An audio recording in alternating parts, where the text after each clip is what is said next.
All right, this is our first attempt to do something outside of pro wrestling, MMA, or boxing. We're covering the Home Run Derby, and I brought along two guys who are giant baseball fans.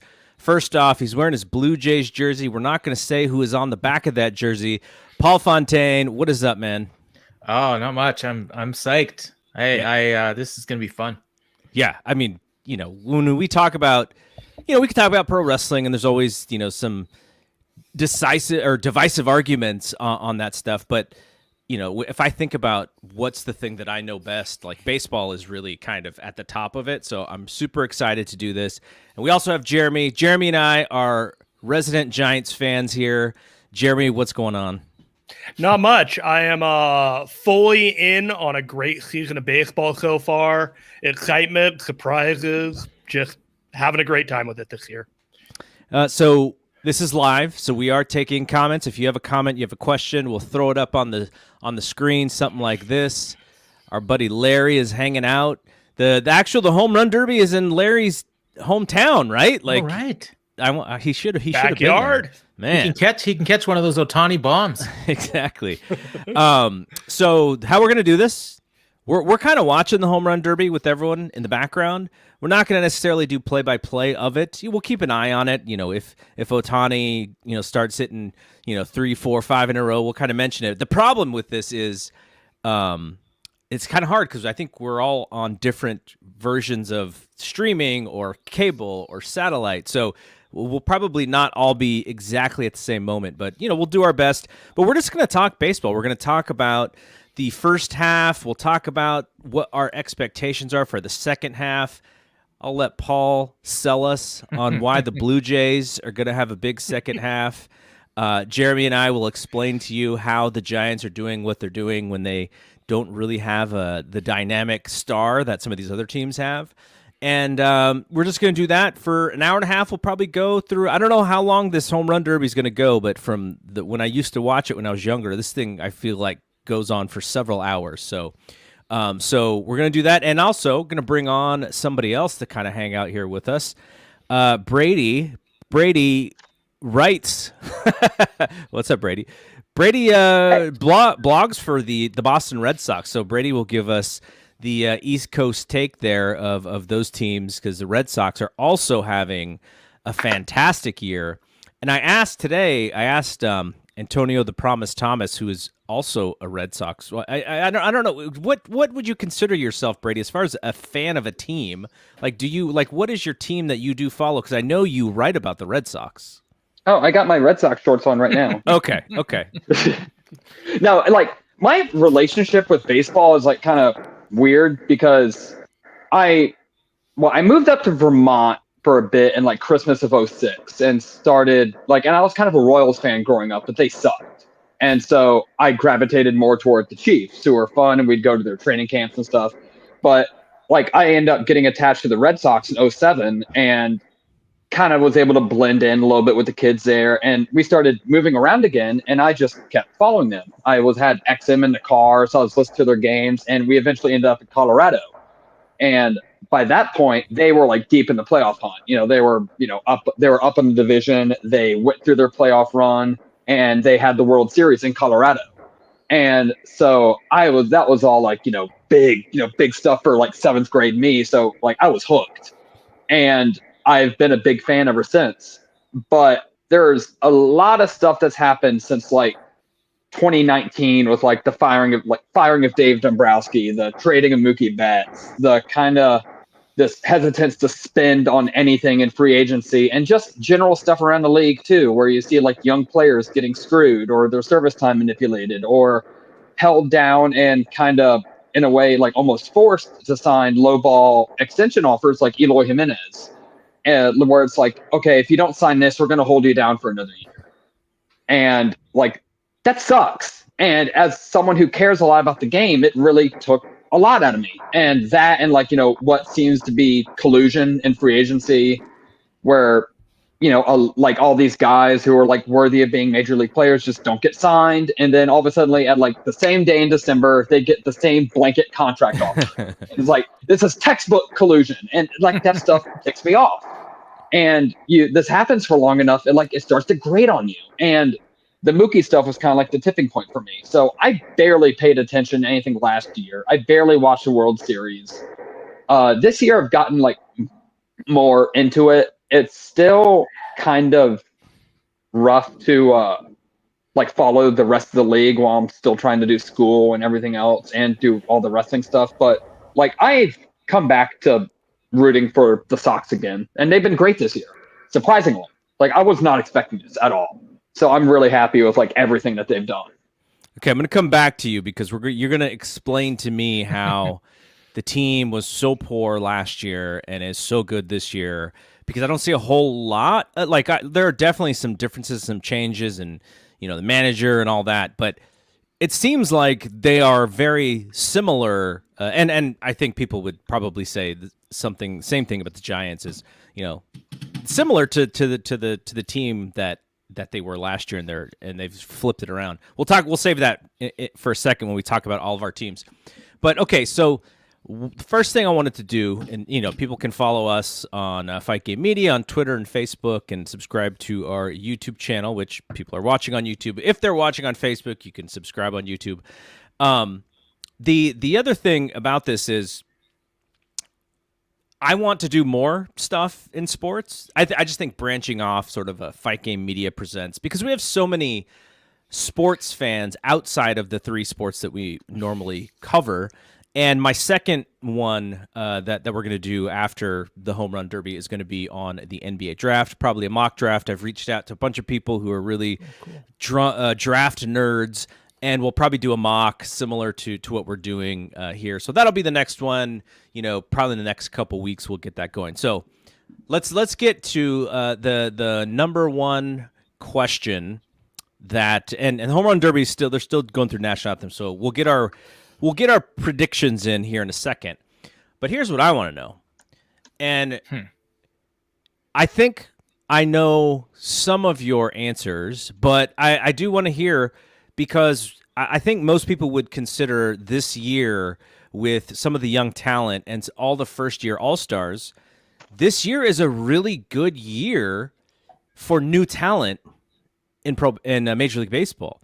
So let's start from the top left, and let's talk to Jeremy.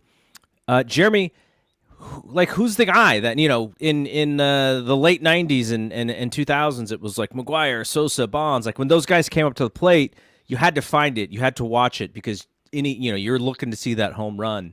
But who's the most must-watch guy for you right now? I will send out tweets to you and to the rest of my friends when Shohei Otani hits a baseball like crazy. He's ripped off the seam of the ball how many times? I think I sent one to you today where he literally, in Japan, tore a baseball into the rafters and it got stuck into the dome, and everybody just stopped and did not know what to do.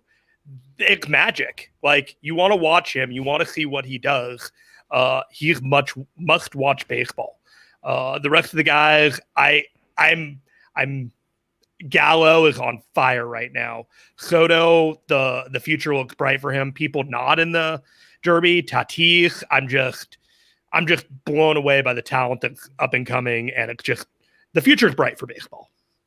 And we should mention Acuna Jr., who unfortunately got hurt. He's also on that list of guys who are just so exciting. But Paul, what about you? Who's must see for you? Well, I mean, honestly, like, I could go with the whole Jays lineup. Like, when they're on fire, like, it's just such a fun team to watch. Like, there was a game where they were down 7-1 in the ninth inning, and they came back and won like 9-7 or 10-7. That was against the Orioles, but still, like, once they get on a roll, like, they just feed off each other, and they're young and they're exciting, and they can all hit. I mean, Randall Grichuk has got like 17 homers and like almost 60 RBIs at the All-Star break. He was on the ballot. He almost made the All-Star team. He bats 8th in the lineup sometimes. Like, that's how deep this lineup is. And I mean, and it's all the highlight is Vlad. Like, I mean, if you're going to watch one, that guy hits the ball so hard, and he's gotten himself in shape. He's running well. He's turned into an above average defender at first. Brady might, have some analytics on that to confirm whether or not that's right, but that's what they tell me on the broadcast. He's good. Like, he's not a liability at first, because there was talk originally. That's the reason they were keeping Tellez, was because they thought they could bring him in as a late inning defensive replacement, and they don't need to do that. Biggio has been a little, because he's learning a new position, but and it's just a lot of fun. So yeah, Vlad, Bo, that Springer, Simeon, like, it's just crazy. And Springer's finally back. He's back. He's struggling a bit, but he's got like 6 homers, I think, and like 15 RBIs, and maybe like 20 games. So he'll get there. And for anybody who's live streaming with us, throw your players at me as well, and we'll share them. We do have one here, from our buddy Dan. Oh, without a doubt, Otani. Hey, guys, special, and hello, gentlemen. What's up, Dan? We tore him away from Raw. I know. I was watching the intros here. They do wrestling better than wrestling does, because those intros were right out of pro wrestling, and I can see why this bites into the ratings. Yeah. I got a question for you. If a relief pitcher facing the Blue Jays, what part of that lineup would you ideally want to be facing if you're in a gotta get him out situation? Where's the vulnerability in that lineup? Well, I mean, if they're struggling, like Gurriel, like he's got some swing and miss to him, so he's usually in the bottom third of the lineup. And up until recently, the catching position was bad, but Reese McGuire kind of got on fire. Danny Jansen just came off the DL, and he's batting like under 200, but he hit a home run in the last game. So, I mean, he can hit 250 with. Which one was the guy that got caught in the car naked? That was Danny Jansen, right? Could be. Y'all don't know that story? No. I mean, I remember it now. Alejandro Kirk is one I'm waiting for, but. Oh yeah, the big fat guy. Yeah, looks like Fernando Valenzuela. Yeah, I think Danny Jansen was on like the parking lot of like a Publix or something like that, and he got caught with doing like indecent things in his car, and the cops came and like knocked on his door. Was like, "What are you doing?" He's like, "I'm sorry." This is like, I mean, it's a young team, for, right? Like, indecent exposure. I think all the guys are like under 30. Like, I mean, this team. Oh yeah. They're gonna have a hard time keeping this team together. But Rogers has a lot of money, so they can extend all those guys. Yeah. The thing where you get with that is like, is Shapiro willing to spend? And he was this last offseason, which is like, thank God, because like if that team didn't spend last year, it would have been like criminal. Yeah. Because I mean, if Kirby Yates hadn't got injured, like they might be contending for the division lead. I mean, they were kind of banking on him, but how many games out are they? I should know this. Like I think 7, I would say, would be my guess. By the way, trying to search for Danny Jansen in a car with no clothes on was a little rough on Google. I got like the porn star. Danny. Oh no, it's Reese McGuire. It was Reese. Oh, it's Reese McGuire. Okay. Okay. I was wrong. Brady sent me to like X videos or something. 300 or like he was batting 300 up until a week ago. I'm sorry for slandering Danny Jansen. Good Canadian boy. On the broadcast, they're saying last year there were 3 home runs in Cleveland that went a distance, whereas with Coors, with the additional distance, there would have been 47 home runs last year that weren't home runs. So we are in for a monster show right now. So does Otani go over 500? That's the question on everybody's mind. Did you see that ball hit in BP? What is the furthest home run in the home run derby? Do we know? Something like 560 or something. 517. Hamilton might have it. Bobby Abreu. Okay. They've been doing like approximate tracking of this stuff since because it used to be that they would track it based on like seat location. And they had a chart where you could pull out and it would say like, okay, at this given seat, this is approximately this many feet away. And then ever since like StatCast came around in 2014, it's gotten like much more precise, I guess. Yeah. Depending on like the early launch of StatCast was rough, but it's gotten pretty good.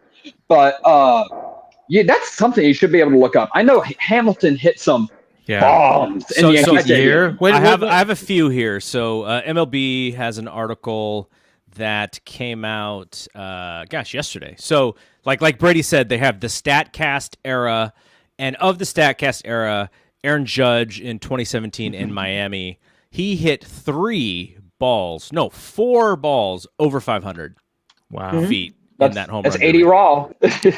And then Stanton hit almost 500 in San Diego a couple different times, and so those are the two guys there. Now in the pre-StatCast era, we have the Big Hurt in Pittsburgh hitting one that was estimated at 519 feet.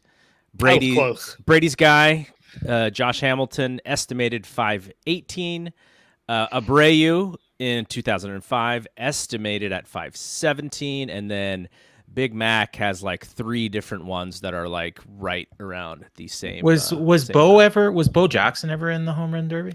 I gotta think he'd have hit like some pretty. I don't know if the home run derby was around when he was around, because the home run derby didn't start until like the 90s, right? Okay. So it was around, but it was not really the TV event that it was. I'm trying to remember the one that really hit home for me as like, this is a definite exciting event. There's one where this is pre-steroid. Well, actually, I don't think McGuire was ever pre-steroids, but this is pre-Balco Bonds. I remember the one you're talking about. And so it's Bonds and McGuire just going back and forth, Giants A's, back and forth. I think Barry finally did beat him at the end, but these guys are just going. And that's when I was like, okay, this is an event when you can get, 2 of the best home run hitters to face each other. So I'm glad they were able to get Otani. I wish they could have got some other guys like Vlad, because he's a second in baseball in home runs right now. Has oh crap! I forgot what I was going to say. Sorry, Garrett. No, let's ask Brady. Who's your must-watch guy right now? So I pulled out the top 10 prospect, top 100, the 101 prospect list from BP of 2018 and 19 to look at just like the insane amount of talent that's coming out. So like a lot of these guys haven't hit yet, but like a lot of these guys have come up and really good. Like Vlad Guerrero, Fernando Tatis, Eloy Jimenez, Wander Franco is one that just came up that's going to be really good. Yep. Bo Bichette's on there. Kyle Tucker is really good. Nick Madrigal is like, he's not like that must-watch guy, but he's like, his skill set is unlike anyone else, like in baseball. Like he is like that Williams Astudillo guy, but he can actually play middle infield. Like this guy just does not swing and miss. And during a game where the league average strikeout rate is like at like 24% or something, like he's different. But like the top guys are still, it's like Ronald Acuna, Fernando Tatis. They're positioning Fernando Tatis to be like the face of baseball. Yep. Because he's getting like all these ads that you see on ESPN and MLB Network and MLB TV, they all have Fernando Tatis. And Tatis kind of also symbolizes like, he's been the guy that symbolized this new generation of like, I don't care, are we allowed to swear on here? It's YouTube, man. Okay, so like, these are like, he's like the I don't give a fuck baseball player. I'm going to bat flip and do all the, the cool shit. And he's gotten some blowback for that. And MLB, to their credit, and it seemed kind of hypocritical at times, but it seems like they've embraced it more as like the let the kids play deal. And so, with the exception of, I don't know, it just seems like he's doing more of that cool stuff and it's getting over and less people are like, fighting him for it. You got to make baseball cool. Yeah. Right. And on the other hand, you have guys like Tony La Russa who are like, you have like Big Yerm coming up and he's smoking balls and he's telling him to like not pimp it. And it's like, but so like, I think it's slowly but surely changing. So Mancini is leading off in this thing. He's a little bit of a rough go with it. He's had to call a timeout and kind of, get his breath back, and now he's starting to hit some balls out of the park. So, what a great story for him, huh? But by the way, our friend Jarrett's there. Oh yeah. You said he was at the Futures game. Yeah, he is.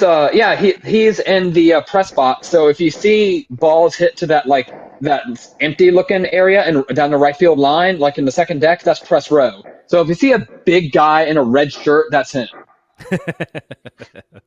Yeah, Jarrett. So Jarrett is big time wrestling he's locked in fan. now. Yeah, he's up to 10. Jarrett's a big time wrestling fan, but he writes for what's the Baseball publication? Prospectus. Baseball Prospectus. So Ooh, He's wow. senior prospect writer. yeah, Wow. if you ever have a question about That's Jarrett. What's his last name? Seidler? Seidler. Okay. Is he in our group? Seidler. Yeah, Is he he's in a group who just hates Facebook, so he never uses Okay. it. Yeah. Okay. He was telling me the other day about he wishes he used it more, and it's just like, if you don't like Facebook, then like I don't blame him. Yeah. Facebook is it's more of a, we're kind of locked into Facebook because we have so many people there now. But yeah, if there was a better solution, I'd definitely be open to that. We didn't talk about any pitchers. Like, I mean, there's pitchers that you kind of want to see too. Like, Brady, have you seen any of Alec Manoah? I know he's a really good prospect. He's got it's a sharp slider, it's inconsistent, and it's like 96 like on a good day. Yeah, so I saw his first start against the Yankees where he had like 6 one-hit innings, and it looked really good. But I haven't seen any since because it usually conflicts with. He had a no-hitter going into the 7th in his second last start, and then his last start they actually pulled him, but he had 10 strikeouts in like 3 2/3. Yeah. Like he's just, and then they pulled him. Like that's one of the things I hate. But he's baseball, a huge guy. He's like 6'5", like 260, and he just throws hard and with movement. Like he's a real exciting prospect, and he kind of took over from Nate Pearson as the Blue Jays prize guy. So I mean, it's a good point because nobody said DeGrom, and DeGrom's kind of he's kind of rewriting the record book here at least for the first half. But I would say, for me, there wasn't really, and this is just baseball because pitchers are only going to be out there every 5 days, right? For me, it was Pedro, and before him, it was Doc Gooden. That doesn't mean that, Pedro was one of the best pitchers ever, but you also had Greg Maddux, and you wouldn't say Maddux was necessarily must see because he's so methodical. He was so good, but he made he made baseball kind of dull for certain people watching. But Pedro, Doc Gooden, those were kind of my guys when I was growing up. But DeGrom is doing some really insane stuff, and I think at some point, especially now, I just want to see the Mets record here. They're not the best team in the National League, but they're still in first place. And I think as we get closer, for the Mets to if they can win that NL East, I think people will really start focusing on DeGrom and the year that he's having because he's been awesome. So they have a clear path because that division's a dumpster fire, and the Mets have also been like a dumpster fire too because they were running at like Jose Peraza and Billy McKinney, and now they're tapped out of their pitching depth too. They technically started Aaron Loop yesterday, but like it was an opener for Jared Eichhoff, who if you're a Phillies fan you might remember, and he sucks. And so like they've exhausted all their pitching depth, and they're still managed to be like 4.5 up. So like they're the big favorites. Yeah, and again, with Atlanta losing their best player, not great for them. Philadelphia is just kind of hanging around 500, but they're at a minus 9-run differential, so they're probably just about a 500 team, at least right now. Their bullpen still sucks. If there wasn't a player like Jacob deGrom that's just absolutely dominating pitching statistics, a guy that would be getting a lot more attention right now would be Brandon Woodruff. He is quietly having a fantastic year. And again, if it wasn't for DeGrom, he'd be in the conversation a lot more about Cy Young and such. I'm looking at Woodruff's numbers here. Corbin Burns, too. And because he's his teammate. And Corbin Burns, the guy who started out the season with like 48 strikeouts and no walks. And something dude, he's nasty. The thing about those two guys, and probably I haven't looked into this, but probably the Brewers at large too, is that they were all like big goop guys, and so like Woodruff's spin rates have tanked, Corbin Burns' spin rates have tanked. I'm positive that like Josh Hader's spin rates have tanked. Yep. And this is a team that was noted for its ability for like pitching development. And that's a thing you're seeing across baseball now too, where it's like all these guys who would go and like get these arms out of nowhere are suddenly had all their spin rates just like plummet, like the Reds last year, or the Dodgers, or the Rays, or the Brewers. And like you can't get like the big like increase in velocity gains from the goop and everything like that, but like you can get that extra half grade on a on a breaking pitch, or that extra grade or half grade on a fastball with that with that goop. And there are some guys that get caught in the middle there too, like Trevor Bauer. I mean, he's gone from the game for other reasons too, but where he was a guy that seemed like entirely made from goop. Yeah, without that extra spin on his fastball to get the to get the swing and miss. Garrett Cole's kind of going through that too, but Garrett Cole's also good enough to where he doesn't even need it. He threw like 135 pitch shutout yesterday or whatever it was. Well, didn't Bauer like write something that said, if I wanted to cheat, here's how I would do it? Or he did a video or something? This is like OJ, like after he wrote the book later. If I was going to kill somebody, this is how I would do it. It's like, come on, dude. And it was obvious. Yeah. He told everyone he was cheating, and then then all the writers who put him over for 2 years didn't say anything about it, and now this has happened. Okay, so mine is pretty simple. It's Tatis for me, and I think I get a kick out of the guys who are sons of major leaguers or just sons of athletes, because they have the DNA says the talent is there, but also they seem to be able to understand the parts about being a professional because they grew up around it. Like we can go back to Ken Griffey Jr. Same thing. Barry Bonds, same thing. They grew up around the game. They have a parent who is a professional in the game, and thus that sort of speeds up their maturity level when it comes to being a pro. And so I always get a kick out of that. And same thing with Vlad. Just love seeing him for the same reason, which is you see pictures of him when he's a kid on the field. So that stuff is really cool for me. That's what the Blue Jays have. Like they got Bo Bichette, Kevin Biggio. Lourdes Gurriel Jr. His brother plays, so it's a lot of legacy players in the Blue Jays. Okay, so let's switch gears here because we wanted to talk about who we thought were going to win this Derby thing here. I mean, Mancini already crushed his first round, and Olsen is actually hitting the ball really well. And who we are not surprised, right? No humidor for the baseballs in Colorado. Do we know if they're going to use the humidor in the actual game? They have to, right? They have to use the humidor in the game. Hope not. Why? These poor pitchers. They're going to throw the ball, pitchers, man. Those pitchers are going to throw the ball like they only got to do one inning. They're going to be throwing the ball like 106. It's performative. Who cares? Have fun. Okay, so I'm gonna show the bracket. I'll show the bracket to everybody and to us just to give us a little reminder, and then we'll go around the horn and we'll ask, who do you think is going to win the Derby? And folks who are checking us out, also let me know who you think. Paul, this isn't about betting odds. You're not looking for best odds. You're just looking for who's going to win. All right, so I kind of want to know the odds now. Well, I had them. I actually did put a bet down yesterday, just because I had a feeling. Who'd you put bet? On Trevor Story. Just because hometown guy, I thought it'd be a nice story, and I got him at 12-1. 12-1. So Trevor Story is also Dan's pick. Oh yeah. So there we go. I actually went to the Arizona game against Colorado because I was in Tucson, and so we went out to Phoenix or wherever. I guess Phoenix is where the stadium is. And that park is really nice. It's indoor. They shut the roof. It's air conditioning. It's awesome in there. It's really quiet because they have the single worst team in baseball.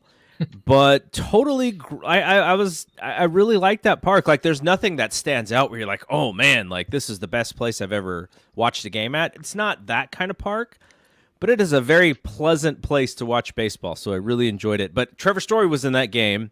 So he got to play, and I was kind of wondering because, he's one of those guys who people think is going to go at the deadline. His statistics aren't fantastic, or they aren't what he's been in the past when he's had really great seasons. I imagine that he's on a lot of teams' radars because I know early in the season there was a lot of talk about, maybe the Giants are going to go after Trevor Story at some point. And then Brandon Crawford is having like twice the season Trevor Story is. So maybe you want to keep the guy that you have. But, okay, so Jeremy, who do you have winning? It's going to come down to Gallo or Otani, and I feel like the walkaway winner is just Otani, but something to tell me Gallo is just too locked in. He's hit 10 home runs in 10 games coming into the home run derby, and the dude's always been a monster. I'm going to go with Gallo. Gallo might be like the new Dave Kingman. Like, I aged myself there with that one, but hitting That's 20. a good comp. He's got 24 home runs, 52 RBI, but he's, he gets on base though. He does have a really good on base average. But that 239 at average is kind of the thing that stands out. But when you can get on base, it was 232 yesterday. So yeah. But when you can get on base like he can, because he walks a whole lot, that he is a very valuable guy for them. But that's a good pick because this is kind of the thing that he's built for this thing. Yeah, it's just gonna come down to those two, and it could be real fun. All right, Brady. I'm moving around a bit because my TV has it's one of those like smart TV gimmicks, and I downloaded the VPN app, and it never works with MLB, but I decided to see if it would, and it does. So now I'm living in Australia, and I got the Home Run Derby streaming on the At Bat app on my telly, and it's actually ahead of my Pirate stream.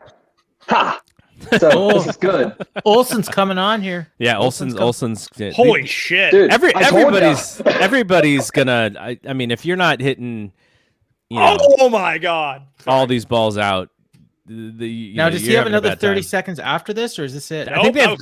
Yeah, this is bonus time. So okay. Well, I thought he had 30 seconds, but I guess he just had the one. Wow, 24-23. I hope I'm not spoiling it for anybody. No, you didn't. Okay. No, I just saw him finish. So yeah. All right. So Brady, do you have a pick? Do you have a winner that you think is this your guy right here? I'm cheating because I feel if I had to go based on sole raw power, it's Gallo because that guy's got the biggest power. It's prodigious. It's some of the big. It's easily I don't want to say easily because you're looking at Otani now just be a god, but it's mammoth. It's top of the scale power. Otani's got that same thing, but man. Gallo, man, it's really hard not to go with Gallo because we were talking about this before the show, but if you're a big swing nerd, and this has become a big industry thing, where these guys, swing nerds on Twitter are getting baseball jobs because there are so many private swing coaches now. They're teaching the new uppercut, slight uppercut swing, and they're helping these guys turn their careers around so they get picked up by teams. And so that's a big cottage industry. And if you want to get real nerdy about it, you can look at the different types of swings that different players have and say, oh, this is too high effort and is going to get prone to being tired. This guy is a rhythm and timing guy, so he'll do better. And so the guy I was talking to, Steve Carter, talked about how Olsen might be a guy who would be, good for this. And how Morneau back in the day was a guy that was good for this. Yeah. And he's a guy who, he beat Hamilton when he had his all-time run. And so I'm not that big of a nerd. What got me into wanting to do what I wanted to do in school is pitching mechanics and all that. So hitting, I just never paid attention to. So I'm going to go chalk with the power guy with Gallo. Although if I were booking it, Otani would go over. So Otani and Story in the finals. So here's my thing with this contest, which is it becomes a stamina contest as you get deeper and deeper and deeper into this. And so these guys who swing so big and there's so much effort and they got so much power, sometimes they will often peter out in the end because they're so tired. And look, swinging a baseball bat as hard as these guys do is a full body workout. I actually went to the batting cage the other day because my stepson, he's never picked up a bat in his life and he wanted to try it out.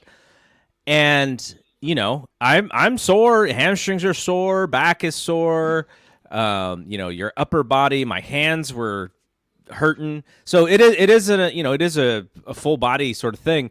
So I'm gonna go with I want Otani to win. I think it'd be awesome if he did. If Soto wasn't matched up with Otani in the first round, I think because he is such a good athlete, he could he could kind of win these contests similar to how Bonds would do them back in the day. Like Bonds was hitting wall scrapers or line drives that would go out, and all these guys were hitting these giant moonshots, but they would tire out. So if Soto wasn't playing against Otani in the same bracket, I would have picked Soto. I'm just going to go with Alonso because he did it before, and so he knows the deal. He knows how to pace himself, and he also hits bombs as well. So that's going to be my pick. I love these. They're doing the 5K shots. It's just so beautiful. Yeah, Yeah, it's great. Imagine being in the home run derby, your home audience is there watching you, and you're just like, he's got to be so juiced right now. This park I like is. that he took the first pitch. Watch this. He's gonna hit like 3, and there goes my bet. You know what? The thing is about like this guy in the Rockies is he's not the biggest raw power guy on the team. It's Ryan McMahon, and they didn't go with him. I mean, Story's got really good raw, but like if you want a guy who could put on like a show, it's Ryan McMahon. Okay, so remember at 2 minutes and 30 seconds, Trevor Story had 2 home runs. Let's see how many Gallo has after 30 seconds, and we'll go from there. I think you're like 5 seconds ahead of me. We're pretty close. Be. Yeah, Jeremy's a few seconds ahead of me. Yeah, as soon as I said Ryan McMahon's the one to put on a show, I see on the board 518. Yeah. And dude, he's smoking balls. Oh. He hit 518. I missed that. I think. Oh wow. Oh, some of these. He's hitting them to like. Actually, one just looked like he whiffed on it and it went out. That's the great thing about Colorado. All right, so let's actually talk about our teams here. I'm very interested to hear about. I like hearing the local takes about teams because a lot of times when you get the national story, it's a very sort of generic story. And I actually wanted to answer Ryan's question here. And Jeremy and I are the resident Giants fans. Do the Giants have what it takes to win it all, and what trades do they need to make at the deadline? And I guess the reason why I wanted Paul and Brady to also chip in is, like, who's going to get traded at the deadline? What are the big names that are definitely going? Because I don't know, like, knowing what the Giants generally do, I don't imagine they're giving up the farm for anybody, considering they believe that they can, they just have to go 500 and they're going to win 93 games for the season, right? They're that far ahead. So I'll answer the first question, but I want help from Brady and Paul and Jeremy for the second part of the question. Do the Giants have what it takes to win it all? I don't think that they currently, as structured, have what it takes to win the World Series. I don't think that they have what it takes to necessarily beat the Dodgers in a 7-game series.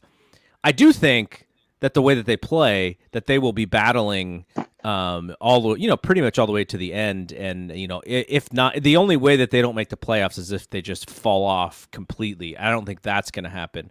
So I don't think they currently have what it takes to win it all necessarily. I think the Dodgers are probably a little bit better. If the Padres had more arms, Blake Snell hasn't worked out for them. I think that they're probably right there with the Giants. But so the second part of this question, which is, and this is where I ask you guys, what trades are out there? Like, who's going to go at the deadline? I know Max Scherzer is a free agent at the end of the season. I don't see the Giants giving up their best prospect for renting Max Scherzer for, the second half of the season. We talked about Trevor Story. I guess Ketel Marte, who's hurt. You hear his name go around. Brady, who is out there? Who's going to go? Who's definitely going to get traded that we need to keep an eye on for the trade deadline? So the thing that you're talking about, like, you're not going to have to give up your best prospect for a rental anymore. It doesn't happen. Like the CC Sabathia, I mean, that's not the best example because like none of those prospects in the CC Sabathia trade like really panned out. But like, if you don't remember, like the Indians got a haul from the Brewers for Sabathia for a half year, and that trade doesn't really happen anymore. You know, people have gotten way too sucked up. I mean, they're kind of right to do so, to where like it's not, you know, generally good to give up Joe Adell for half a year of Chris Bryant, who's a guy who's going to get shipped out, maybe to the Mets. And you know, like it depends on where you are. But there, like I go back and forth on this because like if you have like a high guy, like the Mets just Francisco Alvarez just had a great showing at the Futures game. Brett Beatty just had like a good showing at the Futures game, and he's had a lot of helium. Guys like that, you might not want to trade for, like, you know, your half-season rental, like your future all-star types. But like, if someone went up to the Red Sox and they said, "Hey, we can give you Chris Bryant or, you know, whoever for Jarren Duran," I'll do that. Or Chris Bryant for Brian Below, who's a guy who's, you know, seen a lot of helium. And so, you know. what rank in the Red Sox organization would these prospects be that you're talking about? Duran's like number 1, number 2. He's a 24-year-old swing change guy. He's started just uppercutting everything, and he's suddenly got like a, you know, like plus game power. And don't know if he can hit, but he's like fast. He might be able to play center, convert off second. And then like behind him, you have Tristan Casas, who was a first-round pick from a couple years ago, prep first baseman who's hit and good power. And then you got like Tanner Houck, who was a first-round pick out of Mizzou, who has kind of gone like this, and now he's kind of actually going up. Because the thing about Major League Baseball, too, like you're talking about your childhood, and I'm starting to feel old now, because when I first started watching, every announcer would complain about how no one goes like, you know, 9 innings anymore. And then a couple years later, it was no one goes 7 innings anymore. And now in a couple years, it's going to be no one goes 6 innings anymore, because no one goes 6 innings anymore because of the like how much like prevalent bullpen usage has become, with how effective relievers are. And so, you know, he's like a guy that like a couple years ago was like, he doesn't have the third pitch to be like a major league starter, to now it's like, oh, okay, you can throw him out there and he could be a bulk guy for 5 1/3 innings, no biggie. And so like I would trade those guys for like that impact bat in a heartbeat. A lot of teams won't. And I think it kind of stinks to where like it makes it a little bit more difficult to rebuild now that you're like, hey, I got these big pieces, you know, that are free agents at the end of the year, and now the qualifying offer might be worth more than what I get in return of trade, which sucks. Chris Bryant might be that guy, to where you have to weigh whether the compensation pick you get at the first round is going to be worth more than the prospect package you get. And so you're not going to have to give up a whole lot relative to what you're used to from like 7 years ago to get a Max Scherzer, a Chris Bryant, Ketel Marte, the CJ Cron's not this caliber of player, but he's a guy that's going to be on the block, or a Nelson Cruz, or, you know, whoever. The guys that go for a big prospect package now are the guys like a couple years ago, Jose Quintana. So it's the dudes who are like, you know, really good, but they have like really good, affordable long-term contracts. Mm-hmm. The guys who have like signed those deals with like 3 club option years, those contracts, those are the ones that are worth the most value. And that's how you end up making like the Gleyber Torres trade, which was the Jose Quintana trade. Like the Cubs didn't trade for a great player there. They traded for a great contract, and it cost them. It's actually funny you brought up Gleyber Torres, because he's not hitting right now. The team that I'm thinking about, the team that I'm thinking about that I would not have thought of sellers at the trade deadline that may very well be are the Yankees. They may let go of a couple of players. There's not a whole lot to be cheering for, or that team has a lot of momentum right now. And it's pretty shocking. Oh yeah, I mean, like coming into the year, they were top of the. I'm sorry, I keep talking. Go ahead, Paul. It's your turn. You're fine. No. Okay. I was just gonna say, like, there's actually a couple guys in this game or in this that we're gonna see batting tonight that we could see get traded before the deadline, and Trevor, like, our Joey Gallo and Trey Mancini. Mm-hmm. Gallo and Mancini is a guy that could get a nice prospect package because he's signed through 2024. So, and Orioles, I mean, they need all the help they can get, and they're not going to be making the playoffs anytime in the next year or two. So they're going to take prospects for sure. I'll throw a comparison out here, but Garrett Joey Gallo all of a sudden just reminded me a lot of Michael Morse. Michael Morse? Yeah. Interesting. Just that tall, lanky, like crowding over the plate and just power shotting stuff. You know what? Morse had a year where he hit like 320 though. Gallo's lucky to get 260, right?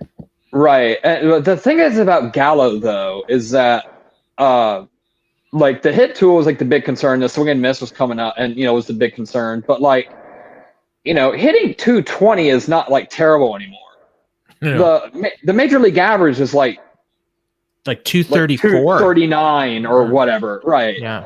And so like hitting 220 used to be like this is the shits, and now it's like striking out 30% of the time used to be just like a death knell, and now like go back and look at like Adam Dunn's strikeout rate. Take the time out, Gallo. There was a dude that was it was early in the season. I can't remember what team he was playing for. It was somebody that was playing against the Jays, and he had his average was like 185, but his on base percentage was 410. Yasmani Grandal. Maybe, yeah. He's still having that line. Stupid. But I mean, those guys are valuable because they wear out pitchers, and they say like what is it? You deduct 60 points from the on base percentage, and that's what what you would consider like the batting average. So like a 410 would be like a 350 hitter. Is that, or is it 80 points? I've never heard that, but I know that like because I just generally look at like your amalgamated OPS or park adjusted stats, and like your WRC plus, your DRC plus, your OPS plus. And this is all stuff on Baseball Reference. It's on the front page. Yeah, I know you send me the links all the time, and I'm just like, I look at the back of the baseball card. 23, 19 home runs, 75 After RBIs. 30 seconds, right. Gallo had 1 home run. Yeah, I know. My bet's looking good. They can't trade those guys. They can't. No, there's. If you trade Stanton right now, you're going to have to eat so much of that money that's not going to be worth it. You don't want to sell low on Torres, and Sanchez, despite what people think, he's actually good. Yeah, I almost dumped him in my fantasy league, and I'm glad I didn't because he's doing all right now. People don't understand how few good. People don't understand how few good catchers there are in baseball. Yeah. There's like 6. Yeah. It's Christian Vasquez, who I thought when it looked like the Sox weren't going to be doing anything this year, I was like, they might want to trade this guy because he has one of those like good contracts. Who's like he had coming into this year, he had 2 years left. And he has a cheap team option next year. He's been like an above average offensive contributor behind the plate for like 2 years in a row, and he's got a good rep behind the dish, and his framing stats are all right. And so that's a guy you can go get a good return for. And now he's just plummeted off the face of the earth. He can't hit anything anymore. Speaking of catchers, Brady, have you heard anything about Gabriel Moreno in the Blue Jays prospect? No. How old is he? He's 21, and he's in Double-A. He's got an OPS right now at 1092. He's just raking insanely, and he's like he could be in the majors by the end of the year. They're saying they're so loaded up right now. The Jays, it's ridiculous. Austin Martins and Jasmine, good. Yeah, and who's that third baseman they've got? Or Jordan Grosh, shortstop Jordan Groshans. Mm-hmm. Like they've got a lot of prospect capital, or they can deal like a guy like that's on the roster right now. If one of these guys is ready to come up, like they've got some guys they can trade, but they need pitching. Like that's the thing. Like everybody, they don't need bats. They definitely need pitching though. All right, so Ryan's a giant Red Sox fan too. So he wants to know from Brady, do the Sox get Rizzo from the Cubs? So I think he's a free agent after this year. I'll look it up. That'd be cool. That would be really cool if they could do that. Because he was a part of the like Adrian Gonzalez trade, and I think he is like the only guy that they really miss from that. And he got a bunch of shit, and rightfully so, for kind of being like, I'm not getting the vaccine, and that's my personal choice. But it's like, these are dumbass athletes. I don't care. Yeah, he they need a first. he is unrestricted after this season, so he's on the last year of a 4-year or 7-year, $41 million contract. Yeah, he signed one of those really like cheap extensions, and man, yeah, he's only 31. Time flies. I just wanted That'd be to cool if they got him. I want to throw something out there. I now believe that my call at WrestleMania that Daniel Bryan would win that triple threat is now not the worst prediction I've made this year. But in both of them were over 400 or he had 11. I'm sorry, 2 were over 475 feet, so that's where he got the bonus time. Yeah. So he's got a minute of bonus time. Got a minute. Like to he hit looked locked 10. in. He looked a little better off now. he's But got- I'm real He's nervous. getting there. Hey, you know what? He just needs to get on a run here. Okay, can I tell you a little bit about this process? So, I did a home run derby for a I was in a semi-pro league, and so we did a home run derby, and the whole key. I mean, this is really depending on how far the fences are, but for me, the entire key was to get a pitch that was kind of coming down a little bit that I could catch on the upswing. And so when I see these low pitches that these guys are golfing out of the park, like I'm just like, yeah, like throw that one again. Like I'm thinking like this Beasley guy who's throwing the BP, anything he throws letters high is just a line drive. Like you need to get the ball a little bit lower so they can actually hit that thing up. So Unbelievable. Some of those were so that's a close. What the hell was moonshot. that? Jesus. Oh my god, there's one of them that just missed. Like it would have been tied. I don't know. I was very shocked how exciting that got in a very Yeah. quick amount of time. I actually, I mean, I don't know how long they've been doing this with the time thing, but the way that they used to do it was like 10 pitches or something, right? Yeah. Like. Did you guys ever remember the old series, the black and white series that they would play on ESPN Classic all the time? And it was basically like the very first one was Mays against Mantle. And so you had 3 outs. And so you'd do like 9 innings of 3 outs. Anything that wasn't a home run was an out. Yeah. And so Mays built up this big lead, and then he just got tired, and Mantle came back and won. But I forgot, was it called Home Run Derby? Maybe. That's what they used to do, is that you would have the first round would be 10 outs, second round was 5 outs, third round was 3 outs. I think that's what it was when Josh Hamilton won it. Yeah. Or when he So what it was when Josh Hamilton won it was that you would go through like it was 10 outs, but you would have like the 3 stages, and it was like like you had like a field of 8 guys, and then like the top 4 would advance, and then the top 2 would face off. I love this. I was skeptical of this format when they changed it. I love it so much. This is such the made right for call. TV. It's no wonder this, like I said it before, but there's no wonder this does a number on Raw ratings, because I mean this is perfectly for like pro wrestling fans. Like it's larger than life guys coming out there. They had the pyro at the beginning, and they probably, I'm not listening, but they probably have entrance music. Like it's awesome. They play music in the background the whole time. Oh yeah, there you go. Yeah. Disposable Kind of like gratification. the skills competition in the NBA used to be. Like I don't really get that sense anymore. Like you guys are more NBA guys, so maybe you do. I used to love that, and I just can't get into it the now. problem with the skills stuff is none of the stars do it. So Right. Sometimes you'll get Steph and Clay and Dame Lillard to do the 3-point shootout, but like Zion Williamson is not doing the dunk contest, and so that's where you kind of miss out.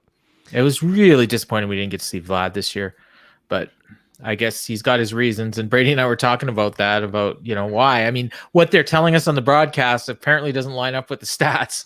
So like I mean, I watch and listen to literally 100% every second of every Blue Jays game, and I probably don't listen to like 3 hours of any other baseball team. So I'm getting one perspective. But we got a good team, like Dan Schulman and Buck Martinez. Like the killer broadcast duo. Okay, so tell me about your team a little bit, Paul. So would you consider the first half successful? Is it about where you thought they were going to be? Did you think they were going to be a little bit better?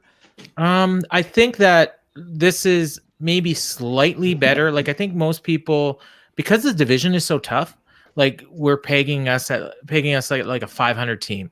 So but I think the betting odds had it at like 88 wins, and right now they're like 45 and 42. So I mean they're kind of right on that pace. I think though, like based on what happened, like if you had said, Springer's going to be out most of the first half, they're going to lose their closer that they signed, Nate Pearson is going to flame out after 2 starts, like you would say, God, they're going to be like under 500. And the fact that, so a lot of these guys are doing better. Like they said, Vlad was going to have a good year.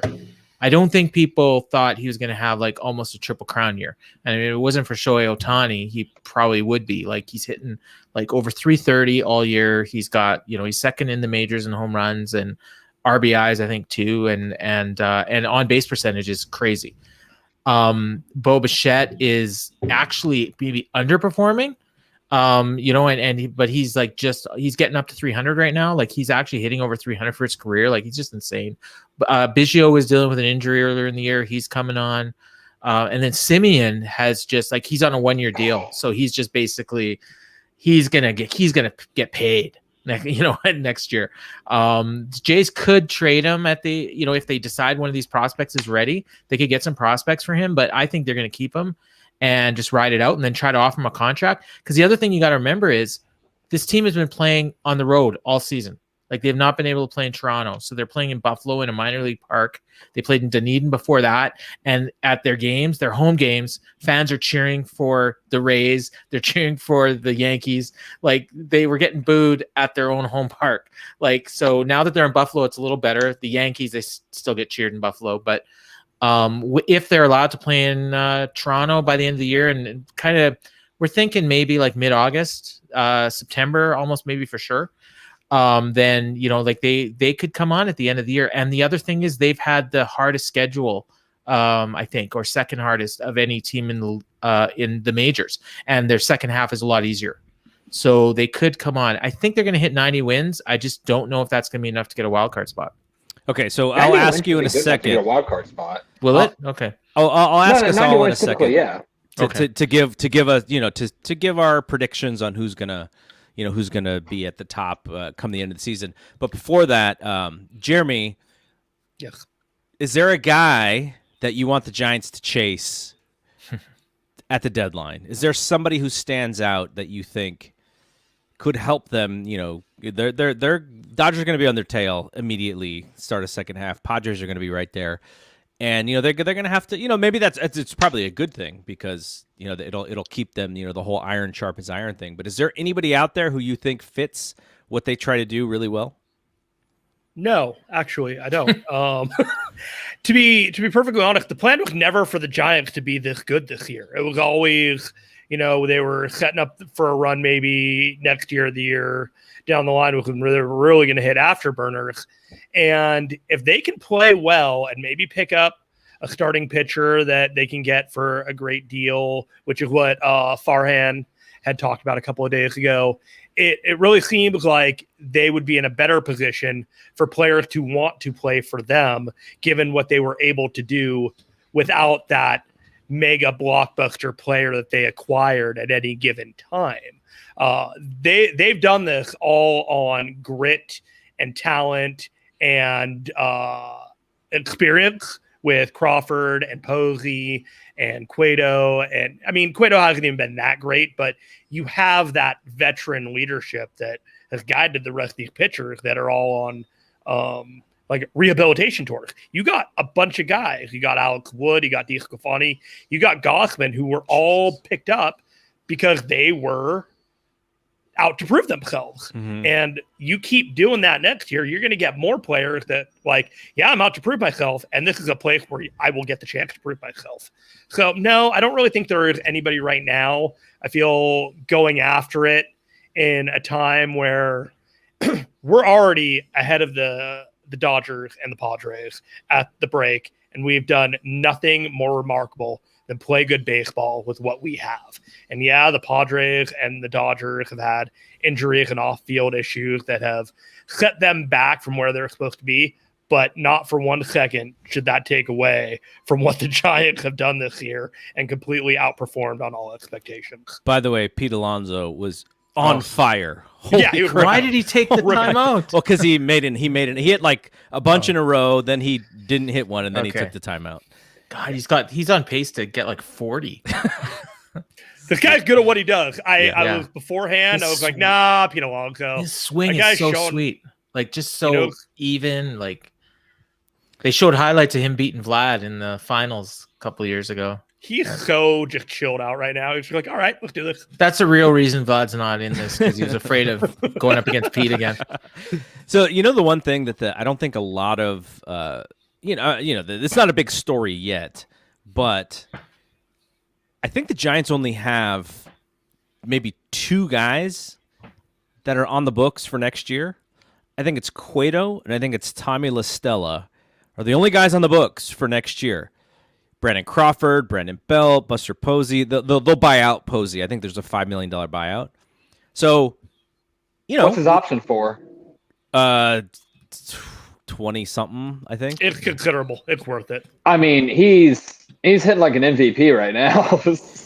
But the He's hitting thing like the thing is right now, Buster, and look, he's valuable, defensively and sort of in the clubhouse, but he's Are we only talking intangibles? he's only playing what 2 out of every 3 games, right? So that's also what you're going to be paying him for because of the hip injury. Now, next year, if the idea is for him to platoon at catcher and then play some first base, maybe that's a little bit of a different story. What about designated hitter?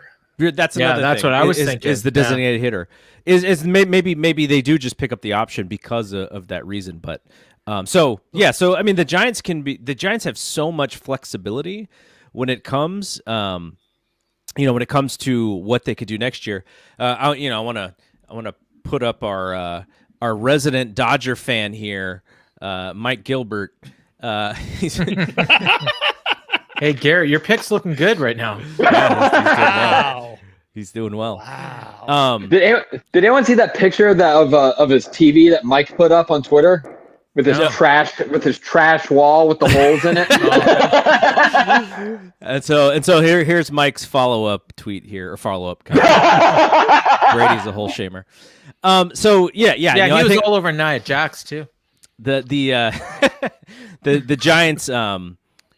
This is really like surprising and impressive. But like Giants fans, we were sort of waiting for next year because we knew about the flexibility. So this is just kind of like the cherry on top. Bonus, like we were expecting things to go well, and this has just been above and beyond. Okay, so if Brady, if things go like a little south in the next month, do they just unload a bunch of guys and just cash in on the prospects? the problem is they're going to make the playoffs unless they just shit the Collapse. bed, right? Yeah. Again, if they play 500 baseball for the rest of the season, they win 93 games. Okay. And they're winning one of those 2 wild cards if they win 93 games. Okay.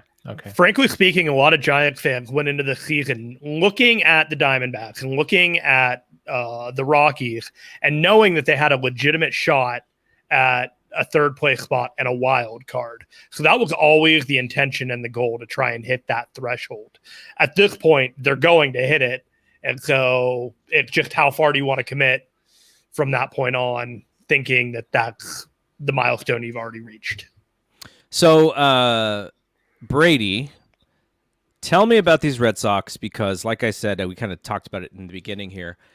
I don't feel like they're that different of a team from last year and last year. So explain to me, like, what is the difference? Why are they, the second best team in the baseball record wise right now compared to what they were doing last year? Well, they turned over like most of their bullpen, and their starting rotation was just so like, oh man, that's sick. That is a bad motherfucker right there. Give him one more. Come on, get the pitch in there. 34. Jeez. But what I said 40. I mean, he got close. There was close. that the last one should have counted. It did. They counted 35. Wow. But they went into last year, even before COVID, and they lost. They lost their ace to Tommy John, Chris Sale, but they lost their number 2 guy to myocarditis, because it suffered from complication from COVID, Eduardo Rodriguez. Mm-hmm. even before that, like they were already exhausted of pitching depth. Like going into the season of in spring training, they had like Matt Hall, who was a NRI from the Tigers or a Rule 5 pick from the Tigers or something, starting as their number 5, and that's absurd for the Red Sox. Like that should not ever happen. And this year they came into the year, they brought back a couple of the guys they had from last year, and they accumulated they came into the year with about 7 or so major league starters, and that's with Chris Sale. Would you excuse me for a moment? My dog's by the door and he's whining for me. Okay, go ahead. We'll move on to the next topic, and Brady can come back and talk. So, that great chart was amazing. I want to hear playoff teams. If you were to make a prediction for the 5 playoff teams in each league, who would those 5 playoff teams be? Just so you guys can kind of pull up your standings and such. I'll start. I mean, I think it's pretty clear that Giants, Dodgers, Padres are the 3 of the 5 in the National League. Good betting favorites, I guess you would say. I think the Mets will sneak out of the NL East, more so because of the fact that I just don't think, Brady already mentioned it, there's nobody that's going to chase them. And then it gets really interesting because the Brewers were super hot. Cincinnati has played decent baseball. And those two teams, they're going to have a nice little battle in the Central. I think it's pretty clear that the Brewers are the better team, so I'd expect them to eke that out. So I'm going Dodgers, Giants, Padres, all the current folks who are in the playoff race or in the lead in their divisions right now. And then in the American League, I think Houston and Oakland are going to both be in the playoffs. I think the hard one for me is if Tampa's a really good team. Like if you look at the run differential, which is kind of like the cheating stat to kind of see who is really good and who is not, Tampa Bay is like 3rd in the American League in that run differential. So I think they're going to be hanging out. But I do like Paul's team. I think they're going to come up short in chasing whether it's Oakland or whether it's Tampa. But Toronto could make things pretty interesting. But I don't really see any changes in how the standings currently are. I think Oakland, if any team falls out of that race for in the wild card, I think it could be Oakland, because I think there's a little bit of a smoke and mirrors with the A's, and they could be like if Seattle catches fire, if Toronto, Paul, your team catches fire, if the Yankees can figure things out, I think the team to be caught is Oakland. All right. Any changes for you, Jeremy, and how the standings currently are? Is there any teams that are going to sneak up on some of these guys? I wouldn't discount the Indians just yet. They're a little bit behind the Chicago White Sox in the standings, and I really do think Toronto has a better shot than Tampa Bay in lasting the second half of the season. So if we went Boston, Chicago White Sox, Houston, Cleveland, and Toronto, that'd probably be my 5 on the American League. And I have no idea on the National League East where that's going to be, but I think the National League West and the Central is the Brewers and the 3 you already mentioned. Yeah, I mean, I at some point the Nationals were actually playing some good baseball, and then now they're 2-8 in their last 10. Miami might even be better than all of those teams, but the record wise they're 39-50, and away from their park they're terrible, but there are some things that they do that make you think that they could have a run there. But yeah, that's kind of like the throw up your hands division. All right, they Paul. Actually yeah. Sorry. So the one thing I'll say about the Jays, and I kind of hit on this earlier, is their easier part of the schedule is coming up, and I'm looking at their schedule for the month of August, and even in late July, they've got a lot of games against the Red Sox. And if they can win, a decent portion of those games, they're going to tighten up that AL East race. And then they've got the Angels, they've got the Tigers, they've got the Orioles. They got two series against the Tigers. They got the Mariners. They're primed to make a run. And then in the last month, then they get the Rays again. And then that's where, I honestly feel like they got 2 series against the Rays in mid-September that that could end up deciding that last wild card spot, or possibly even the AL East if the Red Sox come back to earth. Brady, have any thoughts on playoff teams? Any outside of the ones that are kind of clearly winning their divisions? Yeah, I don't watch any of these teams, but I'm if the Jays get pitching and fix their bullpen, there's someone to look out for. Last time I looked, the Indians' offense was just is it still dreadful? Yeah.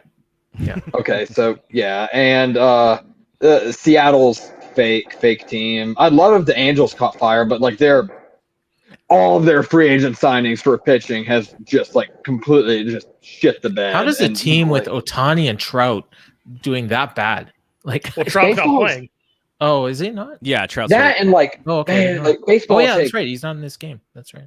Baseball takes a lot, man. There were some teams where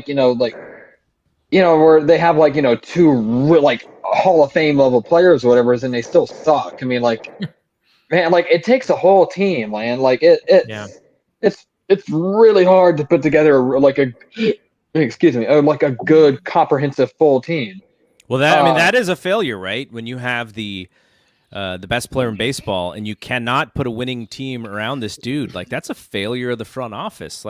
You don't get this guy ever, and you have him, and you cannot put a team around him.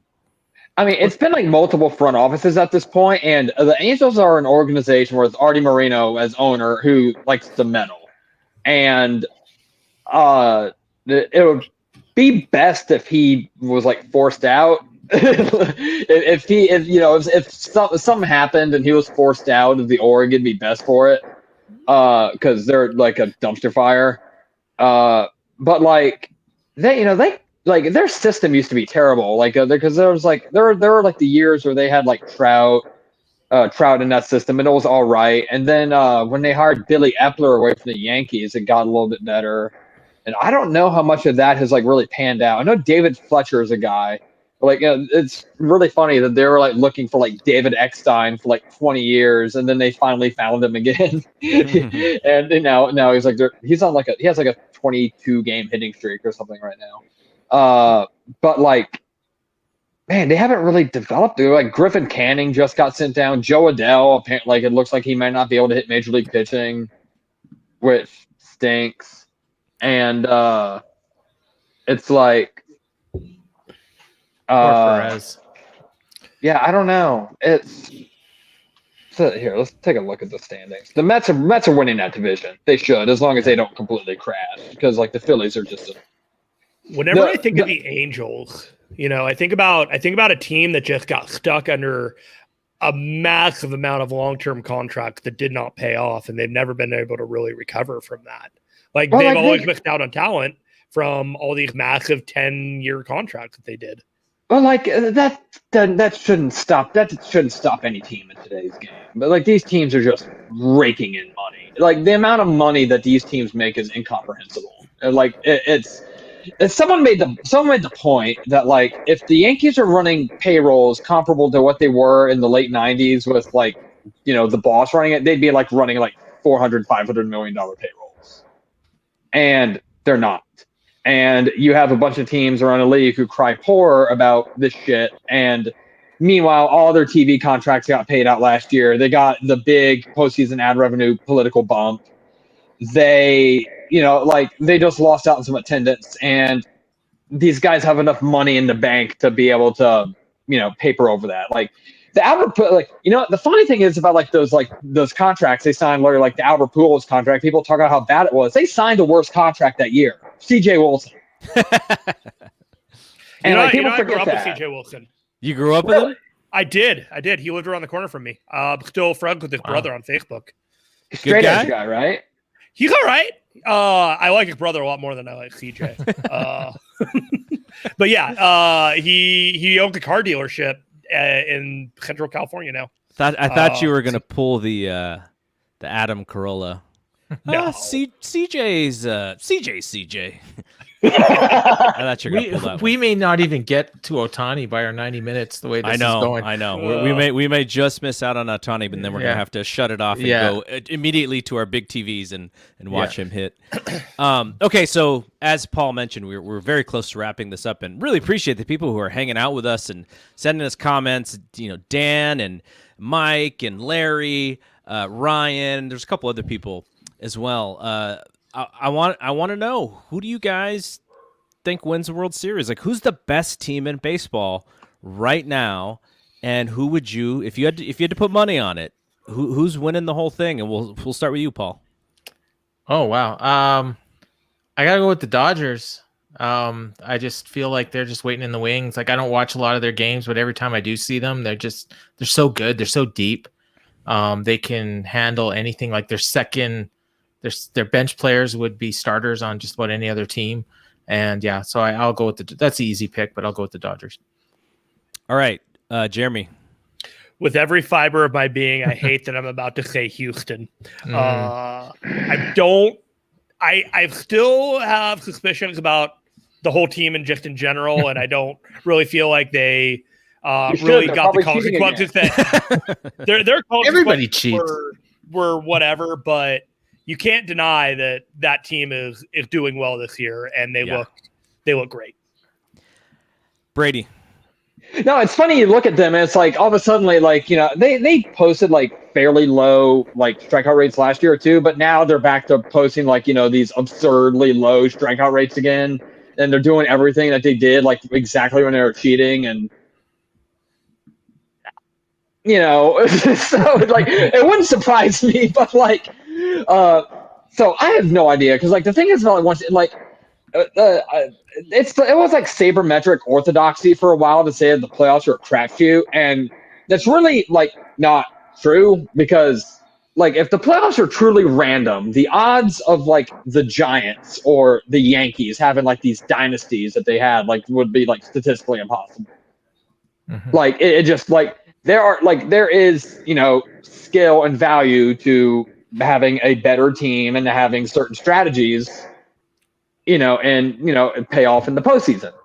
And so I have no idea. I know, like, if you look at a team like the Sox that, overhauled their bullpen and are getting, Chris Sale back, hopefully it'll be 100% coming off of Tommy John, and is stacked at the top of the order with room for improvement and like the bottom. I mean, that's, they could do something. They need to improve the rotation a good bit, because you don't want like Martin Perez starting, your big important game in the postseason. But like, that's a good back end of the bullpen with like Ottavino and Barnes and Sawamura and Josh Taylor. You got, the middle, the top of the, like, they got 6 guys in that order who, when they're on, like, they can rate. So you got like Devers, Bogarts, Josh, JD Martinez, who was like, he is so much fun to watch hit, because like you can watch him and just see how cerebral he is.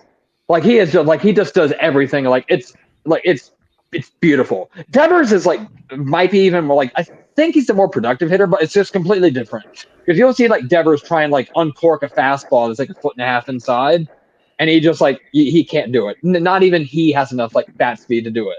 But you'll see like JD Martinez has like total control of the zone and sits on like, and identifies spin out the hand so well. It's so good.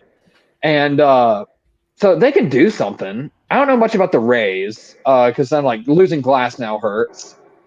Chalk is typically like the Dodgers and Padres, but I don't know how the Giants are like this good.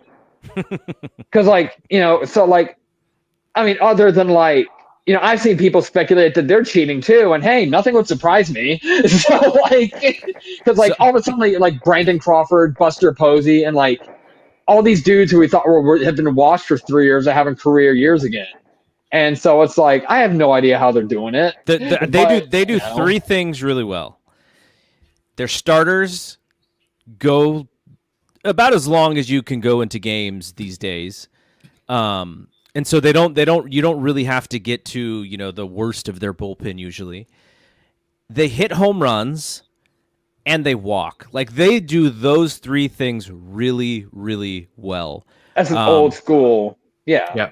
So, if you look at a lot of the sortable stats, depending on what, I'm sure the ones that Brady looks at are a little bit different, but the most well-rounded teams in baseball, both pitching and hitting, are the Giants and Dodgers. Houston, though, is so far and above, they just score the more runs than anybody else, so they're always going to be in it, I think. And I think the two best teams are probably the Astros and the Dodgers. I cannot pick the Dodgers. It's just everything in my being will not let me do that. In fact, I told my stepson who was asking me about the Dodgers, I was like, I don't. The only thing I hope about the Dodgers is that like their entire team gets a gout. Like, not going to kill them, but it's kind of painful. Like that's what I hope on the Dodgers. But I do think what a tremendous team. And the Giants kind of run their organization like a baby version of the Dodgers because of where that's where they poached Farhan from. Because of the way Zadie where he came from. So. Right, and that's the thing too that gets people. And I'm not saying like the Giants are cheating or whatever. I mean, I don't know. But the thing that like we're talking a little bit way back like 90 minutes ago is that the way MLB handled all these scandals is that I don't put it past anyone. People are talking about the Sox doing it, and when people bring that up, I could probably just say I don't know, maybe. Everybody cheats. It's like. Christian Arroyo's having this great year. And Christian Arroyo, former Giants prospect. Yeah, I was reading his report the other day about this guy's maybe plus hit tool. He added a leg kick and he's starting to get into some power, and then he just never hit and he got hurt, and now he's hitting again. And so, I don't know. But it's like I'm looking at Brandon Crawford's line, and it's like this guy hasn't been good since 2015, and then this year he has a 147 WRC plus, and Buster Posey has looked cooked for 4 years, and now it's 164. Posey's been injured. That's the thing about him. His hip was messed up for 3 years. Then he took the year off last year. Nobody knew what he was going to look like when he came back this year, and he showed up at the plate and hit 2 home runs on the first 2 days of the season, and everyone was just like, "Oh my God, he's okay," and he's been okay. So it's like Steven Duggar, Mike Yastrzemski, Darren Roof. Do you remember Darren Roof from those tanking prospect Phillies days? Austin Slater. I do a podcast on the Giants, and we were talking about how Duggar and Slater were former prospects for the Giants, and they just stayed in the system even though they got 25, 26, 27 years old. And now they're actually producing, which is kind of crazy if you think about it, because you have these flame out prospects and they stay with the same team. Usually, if they're going to get a rejuvenation, it's on some other team because they are in a different system. They hit minor league free agency and they leave. Right, and so but these guys have been producing. The one thing, as someone who watches Buster closely and is someone who's really hard on Buster, I'm very hard on Buster Posey because I think the Bay Area media and the Giants fan base give him the benefit of the doubt a lot when he hasn't always been good. He could not get around on a fastball. He just couldn't. Like these last few years, he was struggling getting around on a fastball, and now he can get around on a fastball again. What he was doing was he was just kind of throwing his hands out there to make contact, but now he can sit on it. He trusts his hands. He trusts his bat speed. He can get around a fastball, and that could solely be about his hip surgery. All right, last question that I have for you guys, and we'll see. Maybe we should get a couple of Otani time here before we cut off. Okay, this kind of stuff is just fun to talk about. I don't know how much of you all think about this stuff anymore. When I was a kid, we're always thinking about MVP and Cy Young and Rookie of the Year. But who do you guys think? Who is Otani going to be the MVP playing for a average Anaheim team, or is it going to be Vlad if he, if the Blue Jays kind of come from behind here. Do you guys have any thoughts about who you think is going to win these awards as we're at the half point of the season? And I'll start. I know Jeremy. I'll start with you because I know you kind of think about this stuff because you're playing fantasy baseball pretty hot and heavy. But you have any thoughts about these awards? We were talking about DeGrom earlier, and the dude is totally locked in. I can't really think about any other pitcher but him. And if Otani doesn't just get every award, like if he keeps playing like this, there's Otani and there's everybody else. And I love that they have these individual awards for players that outplay their team. And Otani is a one-man player for the Angels right now. I know they got Walsh. I know they got Trout. I couldn't name a pitcher off the top of my head for him, but Otani is showtime. Otani's that pitcher. Yeah. yeah, exactly. Paul, what do you think? I mean, MVP. Yeah, I mean, either Otani or Vlad. And I mean, I think it's going to be Otani. And then, I mean, you know what? The Cy Young in the AL is wide open. I think DeGrom's got it in the unless he falls off, he gets hurt. Yeah. Gossman. Or were we just doing MVP right now? No, go for it. All of it. But yeah. Gossman is he's like the junior version of DeGrom that people are kind of paying attention to, but not really. But like he's got like a .82 WHIP. He's got like his ERA's under 2. So I think if DeGrom kind of falls out and the Giants stay hot, Gossman could sneak in there. But yeah, like I don't know who would be the guy in the AL right now. Well, I think it's probably the betting money's on like Carlos Rodon, or Lance Lynn for the White Sox. Garrett Cole is a name, but the guy to watch out for again. I'm a homer, but Robbie Ray is having an incredible year. He's got 11.6 strikeouts per 9 innings. He's 7-4, which isn't a great record. That doesn't jump off the page at you, but he's just dominant. Just coming off, he had 7 innings, 1 hit ball in his last start. Just career renaissance. Hey, there's promise for the last 5 minutes. Yeah, you jumped on for the last 5 minutes of this thing, and we were just going over MVP and Cy Young and stuff. But I do. Let's talk to Promise real quick and just get his thoughts on the Red Sox and up in the bedroom because my wife's watching The Bachelor downstairs. So okay, let's talk about the Red Sox. Brady talked about it a little bit. He talked about the team. What are your expectations? Do you think the Red Sox are the best team in the American League? I don't, because of their pitching staff, because of the starters. They had what was the ERA last year? They had the 3rd worst ERA in the league last year. It was awful. They had like Mike Kickham, and it was a Josh Osich. Yeah, Josh Osich.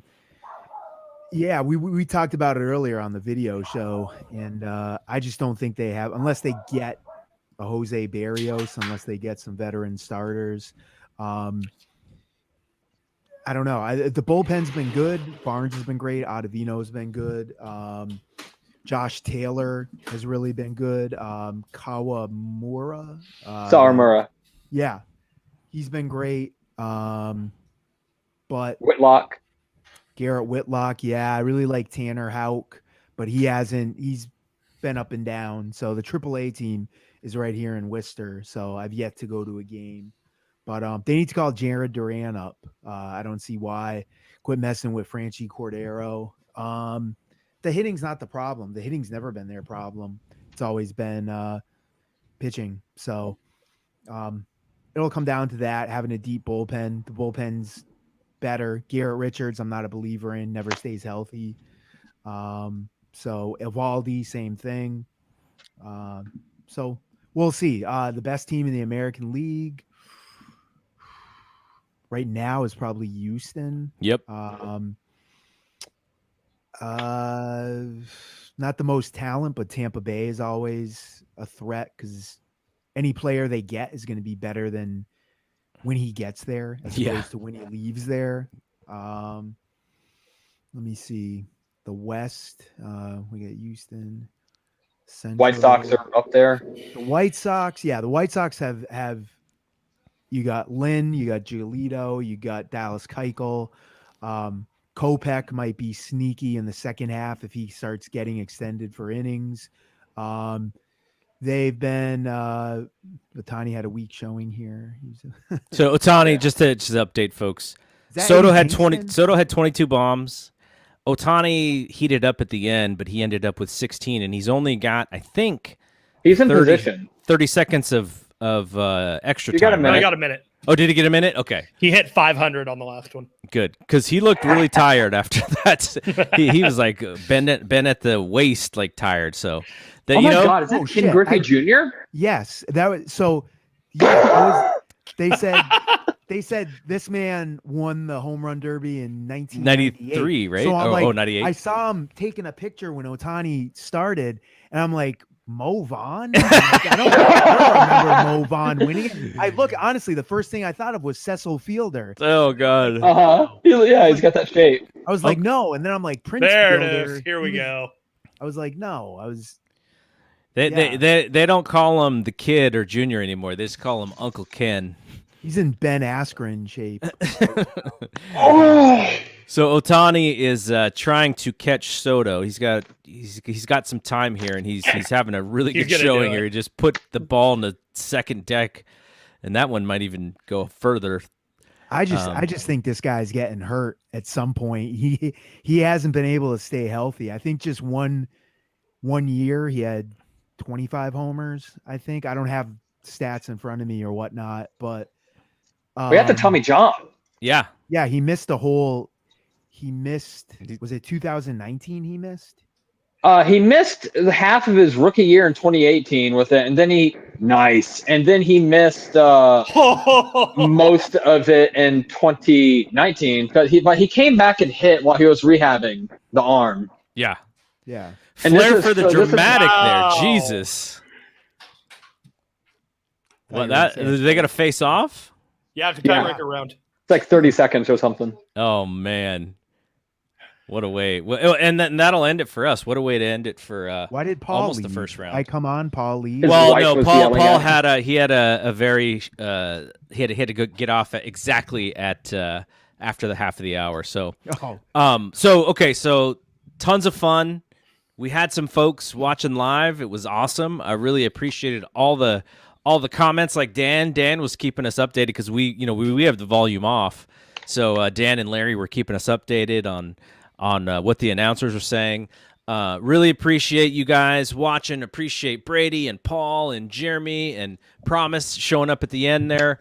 A lot of fun, and like I said, next one we're gonna do is the NBA draft. We're gonna do a mock draft on this channel, live stream the mock draft from some pretty smart NBA draft folks. Regular people. They're not working for publications or anything, but we're gonna do that next, and then I'll sort of figure out how much more we want to do with the sports stuff. But we're gonna be doing tons of other stuff on wrestling and MMA and boxing. So this is just kind of like this is a close friend of what we normally do. So, all right. So want to thank everybody for watching. Thank you guys for hanging out, and we will see you for the next one.